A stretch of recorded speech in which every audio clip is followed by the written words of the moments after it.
देखिए यहाँ पर इस चैप्टर का नाम है ऑन इक्वालिटी, और इस चैप्टर का सबसे पहले हम इंट्रोडक्शन देख लेते हैं, इसके बारे में डिस्क्रिप्शन थोड़ा सा हम देख लेते हैं।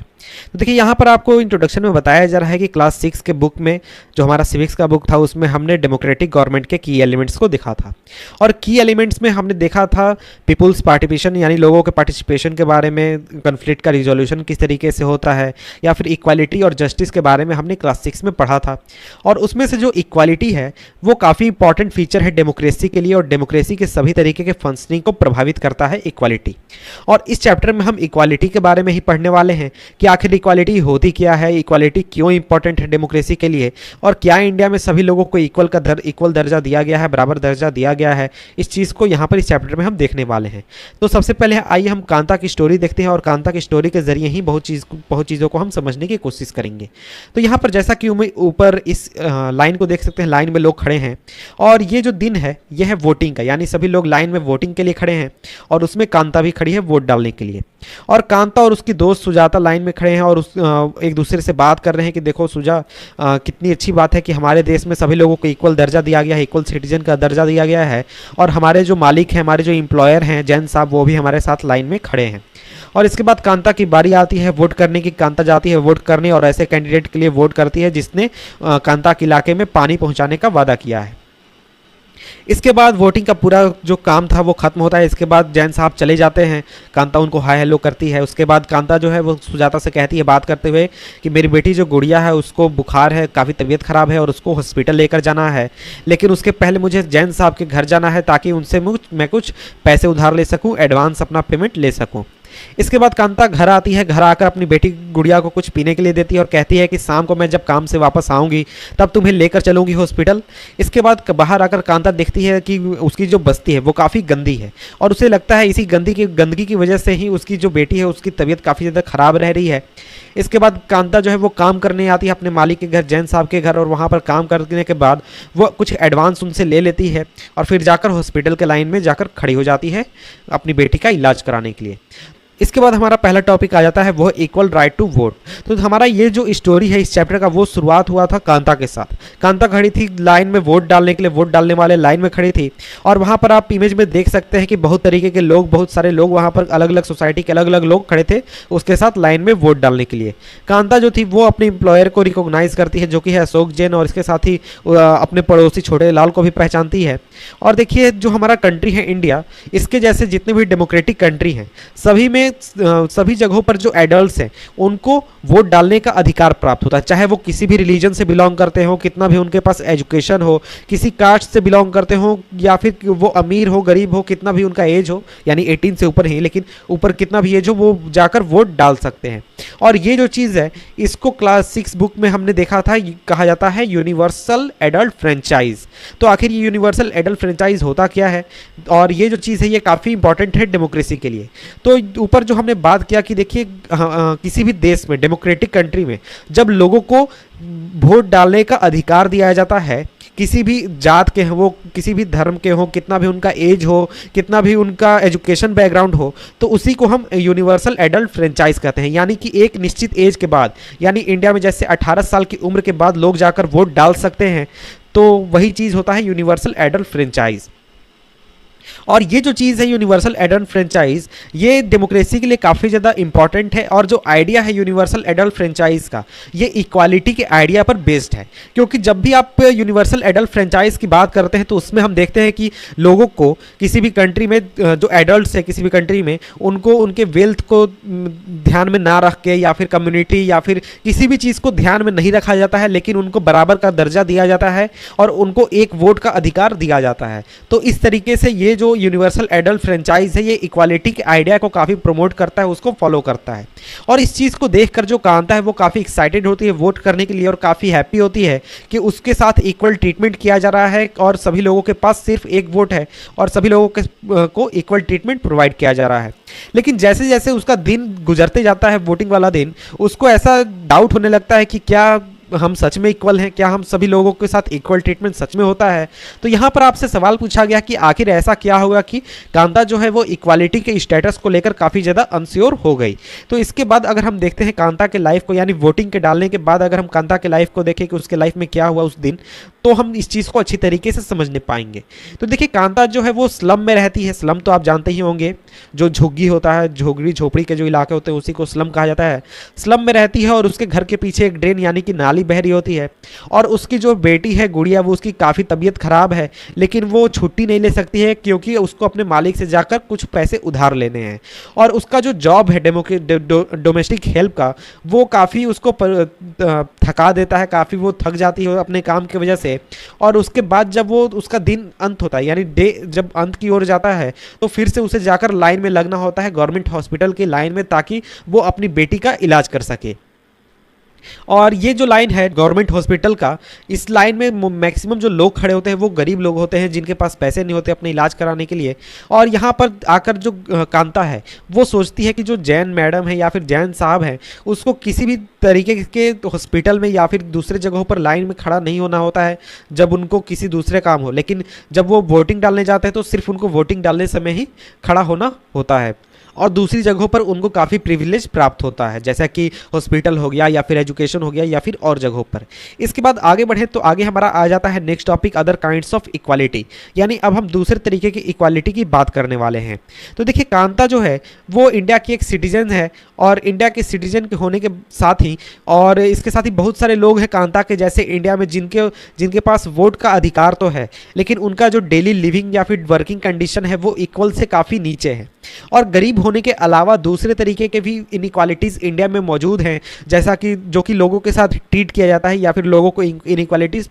ट्रीटमेंट दिया जाता है। और आगे हम दो स्टोरीज़ को देखने वाले हैं जिसके ज़रिए हम समझने की कोशिश करेंगे कि कैसे कैसे इनइक्वालिटीज़ इंडिया में मौजूद हैं। और ये जो इनइक्वालिटीज़ हैं ये इंडिया के कंटेक्स्ट में है, इंडिया में ये काफ़ी ज़्यादा एग्जिस्ट करते हैं। तो यहाँ पर आगे हम बढ़ लेते हैं। तो आगे यहाँ पर बात की गई है कि देखिए एक जो सबसे कॉमन हमारा फॉर्म है इनइक्वालिटी का वो है कास्ट सिस्टम।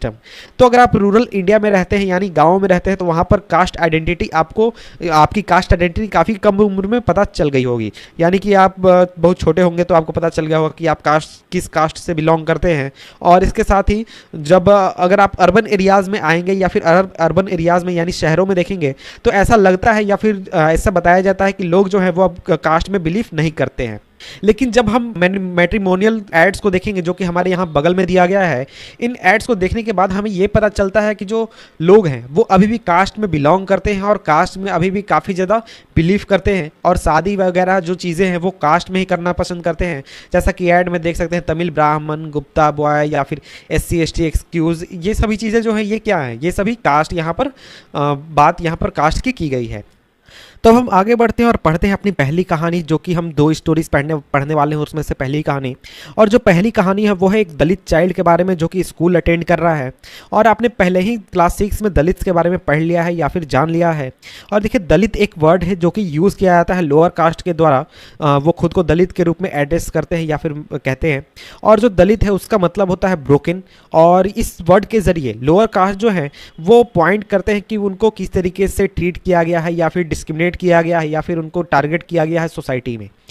और जो हमारी पहली कहानी है वो है ओम प्रकाश वाल्मीकि के बारे में, जो कि काफ़ी फेमस दलित राइटर हैं। उन्होंने अपनी ऑटोबायोग्राफी जूठन, जो उनकी ऑटोबायोग्राफी है, उसमें लिखा है, अपनी बचपन के बारे में बताया है। जब वो बच्चे थे, स्कूल में पढ़ रहे थे, उस समय उनको क्लास में जब बैठना होता था तो उसको दूसरे बच्चों से काफ़ी दूर बैठाया जाता था और इसके साथ ही फ्लोर पर बैठाया जाता था, और कई बार सभी लोगों से पीछे बैठाया जाता था डोर के पास। और कई बार उनको जो बच्चे हैं वो काफ़ी पीटते थे या फिर परेशान करते थे बिना किसी रीज़न से। और जब वो क्लास 4 में थे, तो क्लास 4 में जब वो थे तो हेडमास्टर जो था स्कूल का, उसने ओम प्रकाश को कहा कि वो पूरे स्कूल और पूरे प्लेग्राउंड को साफ़ करे, पूरे इलाके को झाड़ू मारे, उस पूरे इलाके को साफ़ करे। और जो पूरा प्लेग्राउंड था वो काफ़ी बड़ा था उस छोटे बच्चे के लिए जो कि वहाँ पर झाड़ू मारने जा रहा था, और वो उस पूरे रीजन को हैंडल नहीं कर सकता था। और जब उसने उस पूरे इलाके को साफ़ करना शुरू किया तो उसकी वजह से उसके पूरे पीठ में दर्द होने लगा, पूरे चेहरे पर धूल जमने लगी और काफ़ी उसको परेशानी हो रही थी इस चीज़ की वजह से। यानी ओम प्रकाश वाल्मीकि को। और दूसरे जो बच्चे थे जो कि क्लास में बैठे हुए थे वो स्टडी कर रहे थे, पढ़ रहे थे, और जो ओम प्रकाश वाल्मीकि थे वो पूरे क्लास की सफाई कर रहे थे, पूरे स्कूल की सफाई कर रहे थे। और जो हेडमास्टर थे वो अपने रूम में बैठे हुए थे और ओम प्रकाश वाल्मीकि को देख रहे थे। और इसके साथ ही उनको पानी पीने तक की इजाज़त नहीं दी गई और उनको पूरे दिन तक वहाँ पर डोर्स, विंडोज सभी जगहों को साफ कराया गया उनसे। और जो टीचर्स थे या फिर जो बॉयज़ थे जो कि क्लास में बैठे हुए थे वो सभी लोग इस नज़ारे को देख रहे थे। और जो ओम प्रकाश था उसको पूरे स्कूल, पूरे प्लेग्राउंड काफ़ी दिनों तक साफ उससे कराया गया। और ये चीज़ खत्म तब हुई जब ओम प्रकाश वाल्मीकि के फादर ने इस पूरे सीन को देखा जो कि उस इलाके से गुजर रहे थे। और उन्होंने आकर अपने बेटे को रोका और उसके साथ ही टीचर को कन्फ्रंट करते हुए कहा, अपने बेटे को हाथ में लिए हुए यानी ओम प्रकाश का हाथ पकड़े हुए, कि तुम एक टीचर हो और तुमको टीचर की तरफ बिहेव करना चाहिए। मैं अभी तो जा रहा हूँ, लेकिन ये याद रखना मास्टर जी कि ये जो लड़का है ये यहीं पर पढ़ेगा और इसके साथ ही और भी लोग आएंगे पढ़ने के लिए, यानी कि जो दलित कम्युनिटी है उसके और भी बच्चे वहाँ पर पढ़ने के लिए आएंगे। तो ये तो हो गई हमारी पहली कहानी। इसके बाद जो हमारी दूसरी कहानी है वो एक इंसिडेंट के ऊपर बेस्ड है जो कि एक इंडिया के बड़े शहर में हुई थी। और ऐसा आपको काफ़ी जगहों पर होते हुए दिख जाएगा इंडिया के शहरों में। देखिए, ऊपर जो स्टोरी हमने देखा वो एक विलेज की कहानी थी और दूसरा जो हमने स्टोरी देखा वो एक शहर की कहानी है। तो देखिए, ये जो स्टोरी है ये स्टोरी बेस्ड है मिस्टर और मिसेज अंसारी के बारे में, जो कि रेंट के लिए अपार्टमेंट खोज रहे हैं, यानी भाड़े पर अपार्टमेंट खोज रहे हैं। उनके पास पैसे भी हैं इसलिए रेंट देना कोई प्रॉब्लम नहीं था। तो इसलिए वो एक प्रॉपर्टी डीलर के पास गए ताकि उनको एक घर दिलाने में मदद कर सके। और जो डीलर था उसने उन्हें बताया कि उसको कुछ ऐसे अपार्टमेंट्स के बारे में पता है जो कि रेंट के लिए अवेलेबल हैं। और उन्होंने, यानी कि अंसारी जो थे पति पत्नी और इसके साथ ही जो डीलर था, उन्होंने कुछ घर को देखने का निश्चय किया। और वो जब पहले अपार्टमेंट में पहुंचे तो वहां पर उस अपार्टमेंट को उन्होंने काफ़ी पसंद किया और उन्होंने तय किया कि वो इस अपार्टमेंट को भाड़े पर लेंगे। लेकिन जो लैंड लेडी थी यानी जो मालकिन थी, जब उसको इनके नाम के बारे में पता चला, यानी अंसारी के बारे में पता चला, तो उसने एक बहाना बनाया कि वो ऐसे किसी भी व्यक्ति को भाड़े पर घर नहीं देगी जो कि मीट खाता है, यानी मांस खाता है, यानी नॉन वेजिटेरियन है। क्योंकि उस बिल्डिंग में कोई भी नॉन वेजिटेरियन रेसिडेंट अभी तक आया नहीं है और आगे भी नहीं आने वाला है। लेकिन इस चीज़ को सुनकर जो अंसारी बंधु थे, यानी जो अंसारी पति पत्नी थे और जो प्रॉपर्टी डीलर था, ये दोनों काफ़ी सरप्राइज हो गए। और इनका सरप्राइज का कारण ये था क्योंकि वो जहाँ पर मौजूद थे उसके बगल वाले जो फ्लैट है, यानी जो अपार्टमेंट था जो कि भाड़े पर दिया गया था, वहाँ से उनको फिश बनने की गंध आ रही थी। और यही एक्सक्यूज़ कुछ और जगहों पर भी दिया गया। जब उन्होंने 2, 3, 4 अपार्टमेंट देखे तो इसके बाद जो वहाँ पर उनका प्रॉपर्टी डीलर था, प्रॉपर्टी डीलर ने कहा कि उनको कि वो अपना नाम चेंज कर ले, मिस्टर और मिसेस कुमार कर ले, मिस्टर और मिसेस अंसारी की जगह, तब जाकर उनको आसानी से फ्लैट मिल सकता है। लेकिन ऐसा करने से पहले वो काफ़ी रिलेक्टेंट थे, जो अंसारी थे वो काफ़ी रिलेक्टेंट थे और उन्होंने डिसाइड किया कि वो कुछ और जगहों की तलाश करेंगे। और अंत में जाकर पूरे 1 महीने खोजने के बाद, अपार्टमेंट को खोजने के बाद, उन्हें एक ऐसा जगह मिला जहाँ पर उनको रेंट के लिए अपार्टमेंट मिला। इसमें हम देखेंगे कि जो डिग्निटी है वो किसी भी व्यक्ति के लिए क्यों जरूरी है, उसके साथ इक्वल ट्रीटमेंट क्यों होना चाहिए, इस चीज को यहाँ पर हम समझने वाले हैं। तो देखिए, पिछले टॉपिक को पढ़ के आप ये समझ गए होंगे कि जिस कास्ट में आप बिलोंग करते हैं या फिर जो रिलीजन आप प्रैक्टिस करते हैं या फिर आपका जो क्लास बैकग्राउंड कैसा है या फिर आप मेल हैं या फिर फीमेल हैं, ये सभी चीज़ें ऐसी हैं, ये सभी चीज़ें डिटरमाइन करती हैं कि आपके साथ इक्वल ट्रीटमेंट किया जाएगा या फिर अनइक्वल ट्रीटमेंट किया जाएगा। और जो ओम प्रकाश वाल्मीकि थे और जो अंसारीज थे, उनको अनइक्वल ट्रीटमेंट इसीलिए दिया गया क्योंकि उनका जो कास्ट और रिलीजन था वो अलग था। वो कास्ट और रिलीजन के आधार पर उनके साथ अनइक्वल ट्रीटमेंट किया गया था। तो देखिए, यहां पर आगे जब बात आती है डिग्निटी की, तो डिग्निटी में यह चीज समझना जरूरी है कि जब भी किसी व्यक्ति के साथ हम अनइक्वल ट्रीटमेंट करते हैं, यानी कि उसको बराबर का दर्जा नहीं देते हैं, तो उस व्यक्ति के डिग्निटी को हम वायलेट करते हैं, उस व्यक्ति के डिग्निटी को हम ठोस पहुंचाते हैं। तो इसी तरीके से जब ओम प्रकाश वाल्मीकि और अंसारी के साथ इक्वल ट्रीटमेंट नहीं किया गया, जिस तरीके से उनके साथ ट्रीटमेंट किया गया, तो वैसा ट्रीटमेंट करके लोगों ने उनके, यानी इन दोनों के डिग्निटी को वायलेट किया, ठेस पहुंचाया। और जब ओम प्रकाश वाल्मीकि के साथ को जानबूझकर परेशान किया गया, उनसे स्कूल साफ करवाया गया उनकी कास्ट की वजह से, तो ओम प्रकाश वाल्मीकि के जो क्लासमेट थे और जो टीचर्स थे, उन्होंने ओम प्रकाश वाल्मीकि के डिग्निटी को काफी बुरी तरीके से प्रभावित किया, उसको काफी बुरी तरीके से ठेस पहुंचाया और ओम प्रकाश वाल्मीकि को यह फील करने पर मजबूर किया कि जो ओम प्रकाश वाल्मीकि है वो दूसरे स्टूडेंट से नीचे लेवल पर है, नीचे दर्जे पर है, वो इक्वल नहीं है। और इसी तरीके से जो ओम प्रकाश वाल्मीकि थे वो इस बात के ऊपर कुछ ज्यादा कर नहीं सकते थे क्योंकि वो काफ़ी छोटे बच्चे थे उस समय में जब उनके साथ इक्वल ट्रीटमेंट किया जा रहा था, और जब उनके फादर ने इस चीज़ को देखा, अपने बच्चे को स्कूल साफ करते हुए देखा, तो वो काफ़ी एंग्री हुए और टीचर के साथ जाकर उन्होंने काफ़ी कन्फ्रंट किया। तो इस तरीके से हम समझते हैं कि जो ओम प्रकाश वाल्मीकि के साथ जो अनइक्वल ट्रीटमेंट किया गया, उसने ओम प्रकाश वाल्मीकि के डिग्निटी को काफ़ी बुरी तरीके से प्रभावित किया। तो इसी तरीके से अगर हम अंसारीज का एग्जाम्पल देखें तो वहां पर भी उनके डिग्निटी को काफ़ी प्रभावित किया गया जब लोगों ने उनको अपार्टमेंट भाड़े पर देने से मना कर दिया। लेकिन जब प्रॉपर्टी डीलर ने यह कहा कि आप अपना नाम चेंज कर ले, आप अपना टाइटल चेंज कर ले, आप खुद को mister Kumar and Mrs Kumar कहने लगे, तो अंसारीज ने अपने डिग्निटी की वजह से ही, अपने सेल्फ रिस्पेक्ट की वजह से ही उस सजेशन को मानने से इनकार कर दिया और खुद को मिस्टर एंड मिसेस कुमार कहने से इनकार कर दिया।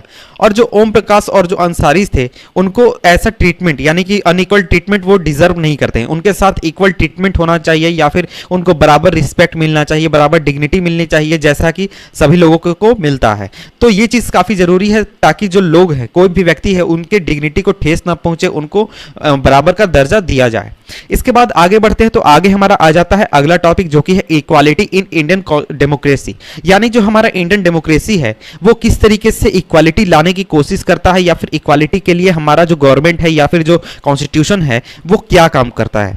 जो हमारा इंडियन कॉन्स्टिट्यूशन है वो सभी लोगों को इक्वल ट्रीटमेंट देता है, यानी कि इंडियन कॉन्स्टिट्यूशन में ये साफ लिखा गया है कि जितने भी सिटीजन हैं इंडिया के वो सभी इक्वल होंगे, चाहे वो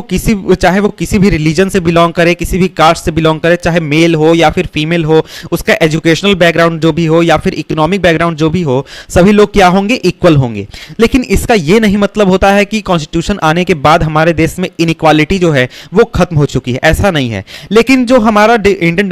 डेमोक्रेसी है और जो हमारा कॉन्स्टिट्यूशन है उसमें यह कानून है कि सभी लोगों को इक्वल का दर्जा दिया जाएगा, या फिर जो हमारा कॉन्स्टिट्यूशन है वो सभी लोगों को इक्वल ट्रीटमेंट देने की बात कहता है। लेकिन हमारे इंडियन कॉन्स्टिट्यूशन के आने से पहले की अगर हम स्थिति की बात करें तो उस समय में ऐसा कोई भी कानून नहीं था जो कि लोगों को डिस्क्रिमिनेशन या फिर इल ट्रीटमेंट से बचा सके। यानी पहले कोई भी ऐसा कानून नहीं था जहां पर लिखा गया था कि सभी लोग बराबर हैं या फिर सभी लोगों को डिग्निटी या फिर इक्वल ट्रीटमेंट मिलना चाहिए। तो देखिए जो हमारा इक्वालिटी का रिकॉग्नाइजेशन है कॉन्स्टिट्यूशन में वो कुछ खास प्रोविजंस पर आधारित है, कुछ खास चीजों पर आधारित है। पहला तो यह है कि सभी लोग जो हैं कानून के सामने बराबर हैं, यानी कि हमारे देश में चाहे प्रेसिडेंट हो या फिर कांता जो कि एक डोमेस्टिक वर्कर है या फिर कोई भी व्यक्ति हो, उसको सेम लॉ यानी कि बराबर कानून का बराबर सामना करना होता है। किसी भी व्यक्ति के लिए कोई खास कानून नहीं बनाया गया है। दूसरा यह है कि कोई भी व्यक्ति जो है उसके साथ डिस्क्रिमिनेशन नहीं हो सकता है, उसके religion, race, caste, place of birth या फिर फीमेल मेल किसी भी आधार पर डिस्क्रिमिनेशन नहीं किया जा सकता है। और तीसरा यह है कि सभी लोगों को एक्सेस है सभी पब्लिक प्लेसेस के ऊपर, यानी कि किसी भी व्यक्ति को आप प्लेग्राउंड, होटल, शॉप या फिर मार्केट से जाने से नहीं रोक सकते हैं। इंडिया का कोई भी व्यक्ति सभी पब्लिक प्लेसेस पर जा सकता है, मार्केट में जा सकता है, होटल में जा सकता है, दुकानों में, प्लेग्राउंड में, सभी जगहों पर जा सकता है। और सभी व्यक्ति जो हैं वो सभी वेल्स या फिर रोड्स जो है सभी चीज़ों को यूज़ कर सकते हैं। बाथिंग घाट, यानी कि लोगों के साथ आप अनइक्वल ट्रीटमेंट किसी भी तरीके से फोर्स नहीं कर सकते। इसके बाद आपका चौथा आ जाता है, वो है ये है कि पहले देखिए जो अनटचेबिलिटी चलती थी, अछूत वाली बात चलती थी, अब ये कानून को हटा दिया गया है, यानी कि अब इसको एबॉलिश कर दिया गया है, इसको हम क्या कहते हैं उसको इलीगल बना दिया गया है, अनटचेबिलिटी को इलीगल बना दिया गया है अब हमारे देश में। तो इन चार चीज़ों के आधार पर जो हमारी गवर्नमेंट है या फिर जो हमारा कॉन्स्टिट्यूशन है वो सभी लोगों को इक्वल ट्रीटमेंट देने की कोशिश करता है। इसके बाद हम दो तरीके से देखेंगे कि जो हमारा गवर्नमेंट है जो कि इक्वालिटी इंप्लीमेंट करने की कोशिश करता है या फिर गारंटी करने की कोशिश करता है। पहला तो है कानून के जरिए और दूसरा है गवर्नमेंट प्रोग्राम के जरिए जो कि चलाई जाती है डिसएडवांटेज कम्युनिटी के लिए। तो देखिए बहुत सारे ऐसे कानून बनाए गए हैं इंडिया में जिसके जरिए सभी लोगों के राइट को बचाने की कोशिश की जाती है या फिर कोशिश की जाती है कि उनके साथ इक्वल ट्रीटमेंट किया जाए। और कानून के अलावा जो गवर्नमेंट है उसने बहुत सारे ऐसे प्रोग्राम भी चलाए हैं ताकि जो लोग हैं या फिर जो कम्युनिटी है जो कि जिनके साथ अनइक्वल ट्रीटमेंट काफी सालों तक किया गया, सैकड़ों सालों तक किया गया, उनके साथ इक्वल ट्रीटमेंट किया जाए। और ये जो स्कीम्स है ये इंश्योर करते हैं कि सभी लोगों के लिए ग्रेटर अपॉर्चुनिटी मिले जो कि पहले से उनके पास नहीं थी। और देखिए जो एक स्टेप है जो कि काफी इंपॉर्टेंट स्टेप है जो कि गवर्नमेंट द्वारा लिया गया है वो है मिड डे मील स्कीम। यानी मिड डे मील स्कीम तो आप जानते ही होंगे कि स्कूल में बच्चों को खाना दिया जाता है और इस मिड डे मील स्कीम में जो जितने भी गवर्नमेंट एलिमेंट्री स्कूल है वहां पर चिल्ड्रन को पका हुआ खाना खाना मिलता है, जो तो हमारा तमिलनाडु था वहाँ पर इस चीज़ को सबसे पहले लागू किया गया था। और 2001 में सुप्रीम कोर्ट ने कहा कि जितने भी स्टेट गवर्नमेंट है वो इस स्कीम को अपने राज्य में अपने स्कूलों में लागू करें 6 महीने के अंदर। उसके बाद इस स्कीम को पूरे देश में लागू कर दिया गया। और ये जो स्कीम है इसका काफ़ी पॉजिटिव इफेक्ट पड़ा है। और इसका इफेक्ट ये पड़ा है कि देखिए जो गरीब बच्चे थे, यानी जो गरीब बच्चे स्कूल में उनका रेगुलर अटेंडेंस नहीं होता था, वो अब स्कूल आने लगे, वहाँ पर उनका ज़्यादा इनरोलमेंट होने लगा, ज़्यादा एडमिशन होने लगा, ज़्यादा बच्चे स्कूल को अटेंड करने लगे। और इसके साथ ही जो टीचर्स है वो ये रिपोर्ट करते हैं कि जो चिल्ड्रन है जो पहले जाते थे घर लंच के लिए, यानी कि जब लंच होता था स्कूल का तो वो घर चले जाते थे और वहाँ से फिर खाने के बाद वो वापस आते ही नहीं थे स्कूल में। लेकिन जब से मिड डे मील स्कूल में दिया जाने लगा है तो लोग स्टूडेंट्स जो है उनका अटेंडेंस काफ़ी बढ़ गया है। और इसके साथ ही जो बच्चे हैं जो कि गरीब बच्चे हैं, जिनकी माँ कहीं पर काम करती है या फिर किसी और चीज़ में व्यस्त रहती है, उनको पहले अपना काम छोड़कर बच्चों को खाना खिलाना होता था, लेकिन वो भी अब फ्री है क्योंकि बच्चों को स्कूल में ही खाना मिल जाता है। और ऐसा करना अब उनके लिए ज़रूरी नहीं है कि वो अपना काम छोड़कर या फिर जो डेली वर्क वो करी उसको छोड़कर बच्चों के लिए वो खाना पकाएं। और देखिए ये जो चीज़ है, इस चीज़ की वजह से जो कास्ट प्रिजुडिस है, यानी कि पहले जो कास्ट सिस्टम की लोगों के साथ अनइक्वल ट्रीटमेंट होता था, उसको भी काफ़ी हद तक कम करने में मदद मिली है। क्योंकि ये जो मिड डे मील स्कीम है, मिड डे मील स्कीम में जो लोअर और अपर कास्ट के स्टूडेंट हैं वो इस मील को साथ में खाते हैं, एक ही जगह पर खाते हैं। और इस तरीके से जो हमारा अनइक्वल ट्रीटमेंट है वो धीरे धीरे कम करने में ये चीज़ काफ़ी मदद कर रहा है। और इसके साथ ही बहुत सारे ऐसे जगह हैं जहाँ पर दलित महिलाओं को खाना पकाने के काम में लगाया गया है। जो दलित महिलाएं हैं वो खाना पकाती हैं। और इसके साथ ही जो मिड डे मील प्रोग्राम है उसने काफ़ी गरीब बच्चों के हंगर यानी उनके भूख को भी खत्म करने में मदद किया है। क्योंकि देखिए जो भूखे बच्चे स्कूल में आते थे तो वो स्कूल में आते तो थे, लेकिन उनका जो पेट है वो खाली रहता था क्योंकि वो काफ़ी गरीब होते थे और वो कंसंट्रेशन नहीं करने पाते थे, पढ़ाई पर ध्यान नहीं दे पाते थे। और इस चीज़ को कम करने में भी मिड डे मील स्कीम ने काफ़ी ज़्यादा मदद किया है।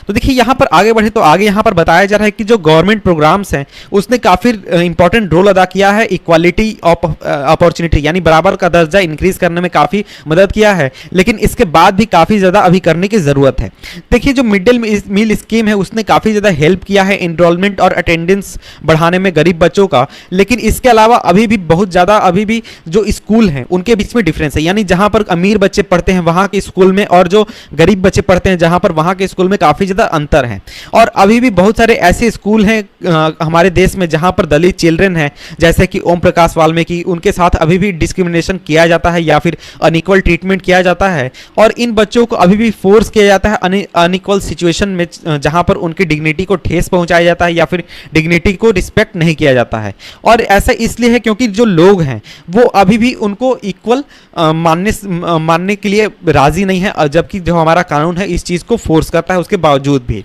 और देखिए उसका एक रीज़न ये है कि जो लोगों का एटीट्यूड है या फिर बिहेवियर है वो काफ़ी स्लोली चेंज होता है। ऐसा नहीं है कि आप एक दिन किसी को कुछ कहेंगे तो वो एक दिन में मानकर तैयार हो जाएगा, एक्सेप्ट कर लेगा। लोगों का जो एटीट्यूड है वो काफ़ी धीरे धीरे चेंज होता है, बहुत ही स्लोली चेंज होता है। और इसके बावजूद कभी भी किसी भी पर्सन को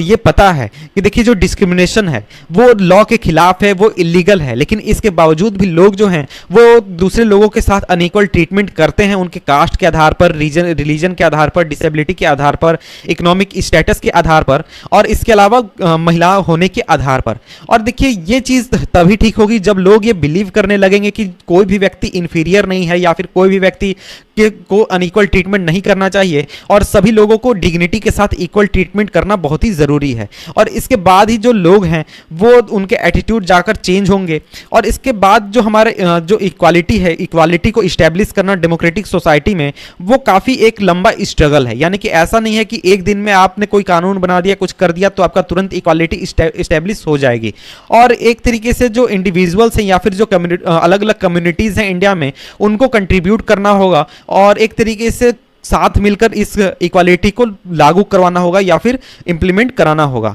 और इसके बारे में आगे हम पढ़ेंगे। यहां पर आगे हमारा आ जाता है नेक्स्ट टॉपिक, जो कि है issues of equality in other democracy. तो देखिए अभी तक तो हमने जो देखा वहां पर हमने इंडिया की बात की, यानी इंडिया में जो इनइक्वालिटी है उसके बारे में बात की। अब हम देखने वाले हैं कि इंडिया के अलावा दूसरे जो डेमोक्रेटिक कंट्रीज है वहां पर इनइक्वालिटीज की क्या समस्या है, वहां पर किस तरीके से इनइक्वालिटी होती है। आप ये सोच ही रहे होंगे कि क्या इंडिया ही ऐसी कंट्री है जहां पर इनइक्वालिटी मौजूद है और जहां पर स्ट्रगल चल रहा है इक्वालिटी लाने के लिए, सभी लोगों को बराबर का दर्जा देने के लिए। तो सच ये है कि इंडिया के अलावा दूसरे भी डेमोक्रेटिक कंट्रीज है जहां पर लोगों के साथ अनइक्वल ट्रीटमेंट किया जाता है और वहां पर इक्वालिटी का जो इशू है वो अभी भी बहुत ही इंपॉर्टेंट इशू है कम्युनिटीज स्ट्रगल में। फॉर एग्जाम्पल अगर हम यूनाइटेड स्टेट्स ऑफ अमेरिका की बात करें तो यूनाइटेड स्टेट्स ऑफ अमेरिका में अगर हम बात करें जो अफ्रीकन अमेरिकन हैं जिनके पूर्वज वहां पर पहले स्लेव हुआ करते थे, वहां पर गुलाम हुआ करते थे, जिनको अफ्रीका से लाया गया था, उनको आज भी वो अपने लाइफ को अनइक्वल बताते हैं कि अभी भी उनके साथ अनइक्वल ट्रीटमेंट हो रहा है या फिर उनका लाइफ इक्वल नहीं है। और इसके बावजूद कि 1950s के आसपास अमेरिका में काफ़ी इक्वल राइट के लिए मूवमेंट चला था, अफ्रीकन अमेरिकन के इक्वल ट्रीटमेंट के लिए मूवमेंट चला था। और इसके पहले यानी ये जो हमारा मूवमेंट हुआ था 1950 में, इसके पहले जो अफ्रीकन अमेरिकन थे उनको काफ़ी ज़्यादा अनइक्वल ट्रीटमेंट के साथ काफ़ी अनइक्वल ट्रीटमेंट दिया जाता था यूनाइटेड स्टेट में, और वहाँ पर कानून में भी ये चीज़ लिखा हुआ था कि उनके साथ अनइक्वल ट्रीटमेंट किया जाएगा। और देखिए वहाँ पर फॉर एग्जांपल हम समझ सकते हैं कि अगर कोई अफ्रीकन अमेरिकन बस से जा रहा है तो उसको या तो बस में पीछे वाले सीट पर बैठना होता था, या फिर कोई व्यक्ति, कोई भी वाइट व्यक्ति अगर आ जाता है वो सीट पर बैठना चाहता है तो उस ब्लैक व्यक्ति को अपने सीट को छोड़ना होता था और दूसरे सीट पर बैठना होता था या फिर खड़े होना होता था। और इसमें एक इवेंट आया, रोज़ा पार्क नाम की एक महिला थी जो कि अफ्रीकन अमेरिकन थी, वो अपने काम से वापस आ रही थी और उससे एक व्यक्ति वाइट मैन ने 1 दिसंबर 1955 को कहा कि तुम अपनी सीट छोड़ो, और उस महिला ने सीट छोड़ने से मना कर दिया। और उसके रिफ्यूज़ल की वजह से आगे चलकर बहुत ही बड़ा एक मूवमेंट खड़ा हुआ, और इस मूवमेंट में जो अफ्रीकन अमेरिकन हैं उनको उन्होंने एक तरीके से मूवमेंट चलाया कि उनके साथ भी इक्वल ट्रीटमेंट किया जाए। और ये जो मूवमेंट था ये अमेरिका में सिविल राइट मूवमेंट के नाम से जाना जाता है। और जो सिविल राइट एक्ट 1964 पास हुआ इस मूवमेंट के पास, और जिसमें ये प्रोहिबिट किया गया या फिर कानून बनाया गया कि अब किसी भी व्यक्ति के साथ रेस के आधार पर, रिलीजन के आधार पर, नेशनल ओरिजिन के आधार पर, किसी भी आधार पर अनइक्वल ट्रीटमेंट नहीं किया जाएगा। और इसके साथ ये भी कहा गया कि जितने भी स्कूल हैं अमेरिका में वो सभी स्कूल अब अफ्रीकन अमेरिकन के लिए खोले जाएंगे और वहाँ पर किसी भी तरीके का सेपरेट स्कूल सेटअप नहीं किया जाएगा अफ्रीकन अमेरिकन के लिए। लेकिन इसके बावजूद भी जो आज भी जो मेजोरिटी ऑफ अफ्रीकन अमेरिकन हैं वो अमेरिका में गरीब में से आते हैं, यानी सबसे ज़्यादा गरीब अफ्रीकन अमेरिकन ही हैं। और जो ज़्यादातर जो अफ्रीकन अमेरिकन चिल्ड्रन हैं वो गवर्नमेंट स्कूल को अटेंड करना ही अफोर्ड कर सकते हैं, वो अच्छे स्कूल या फिर महंगे स्कूल में नहीं जा सकते हैं। और ये गवर्नमेंट स्कूल ऐसे हैं जहाँ पर काफ़ी कम फैसिलिटीज़ हैं या फिर जो टीचर की क्वालिफिकेशन है वो काफ़ी कम है, जहाँ कंपेरिजन में जहाँ पर वाइट स्टूडेंट्स पढ़ते हैं, यानी जहाँ पर वाइट स्टूडेंट पढ़ते हैं जो कि या तो प्राइवेट स्कूल्स में पढ़ते हैं या फिर ऐसे एरियाज़ में पढ़ते हैं जहाँ पर गवर्नमेंट स्कूल की क्वालिटी काफ़ी अच्छी है, प्राइवेट स्कूल जैसी अच्छी है। तो इस तरीके से जो अमेरिका है वहाँ पर भी काफ़ी ज़्यादा अनइक्वालिटी की समस्या है और दुनिया के दूसरे देशों में भी इस चीज़ की समस्या है। इसके बाद यहाँ पर हमारा नेक्स्ट टॉपिक है वो है चैलेंज ऑफ डेमोक्रेसी। तो देखिए किसी भी कंट्री को हम कंप्लीटली डेमोक्रेटिक नहीं कह सकते हैं, और हमेशा ऐसा होता है कि जो कम्युनिटीज़ हैं और इंडिविजुअल्स हैं जो हमेशा अपने जो आइडिया है डेमोक्रेसी का उसको एक्सपेंड करने की कोशिश कर रहे हैं या फिर ज़्यादा रिकॉग्नाइजेशन की कोशिश कर रहे हैं, ज़्यादा इक्वालिटी की कोशिश कर रहे हैं और हमेशा नए इश्यूज़ को उठा रहे हैं। और इन सभी इश्यूज़ में जो सबसे इंपॉर्टेंट इशू ये है कि देखिए जो लोग हैं वो आज भी सभी लोगों को इक्वल ट्रीटमेंट देने के लिए या फिर उनकी डिग्निटी को मेंटेन करने के लिए कोशिश कर रहे हैं, स्ट्रगल कर रहे हैं। और इस बुक में आगे हम पढ़ेंगे कि किस तरीके से जो इक्वालिटी है वो हमारे डेली लाइफ के वेरियस एस्पेक्ट को प्रभावित करती है। और आगे जब आप इन चैप्टर्स को पढ़ेंगे तो उसके बाद सोचिए कि क्या सभी लोगों को इक्वल ट्रीटमेंट मिल रहा है या फिर जो लोग हैं वो अपनी डिग्निटी को मेंटेन करने पा रहे हैं। तो इस चीज़ के बारे में आगे आप सोच सकते हैं।